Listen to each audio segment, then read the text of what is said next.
Comet of the Century, presented by Science at NASA. Out near the orbit of Jupiter, a faint speck of light is moving through the black of space. At first glance, it doesn't look like much, no brighter than 1,000 distant stars speckling the velvet sky behind it. Indeed, it takes a big telescope to make out that it's a comet. But what a comet it could turn out to be. Later this year, Comet ISON could blossom into a striking naked-eye object visible even in broad daylight. Comet ISON is a sungrazer, explains Carl Badams of the Naval Research Lab.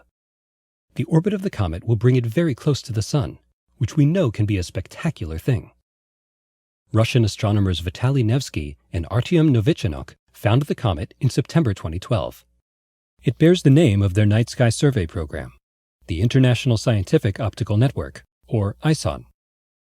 As 2013 unfolds, the comet is still very far away, near the orbit of Jupiter. That's why it looks like a speck. But for an object at such extreme distance, it is actually very bright, says Badams. The comet's glow suggests that it is spewing gas and dust from a fairly large nucleus, in the 1 to 10 kilometer range, estimates Matthew Knight of the Lowell Observatory. On November 28, 2013, this dirty snowball will fly through the Sun's atmosphere little more than 1 million kilometers from the stellar surface.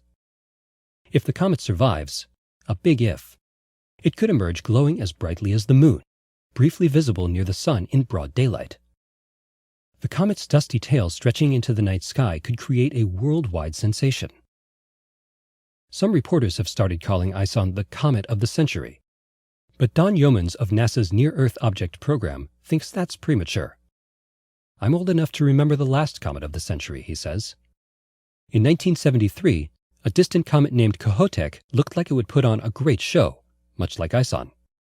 The actual apparition was such a letdown that Johnny Carson made jokes about it on The Tonight Show. It fizzled, said Yeomans. Comets are notoriously unpredictable.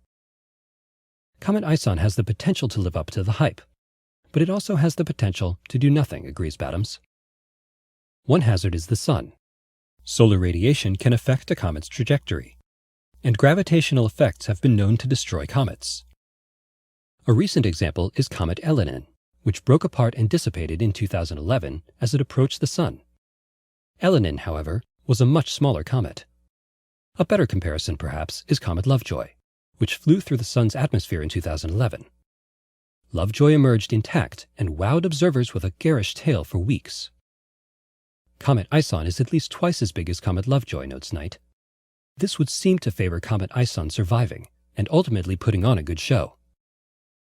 One of the most exciting possibilities would be a partial breakup. If Comet ISON splits, it might appear as a string of pearls when viewed through a telescope, speculates Badams. It might even resemble the famous comet Shoemaker-Levy 9 that hit Jupiter in 1994. A breakup would pose no threat to Earth, assures Yeomans. Comet ISON is not on a collision course. If it breaks up, the fragments would continue along the same safe trajectory as the original comet. Whatever happens, northern skywatchers will get a good view. For months after it swings by the Sun, Comet ISON will be well placed for observers in the northern hemisphere. It will pass almost directly over the North Pole, making it a circumpolar object visible all night long. Will Comet ISON fizzle or sizzle? The answer will be plain to see. For more news about Comet ISON and other visitors from deep space, stay tuned to science.nasa.gov.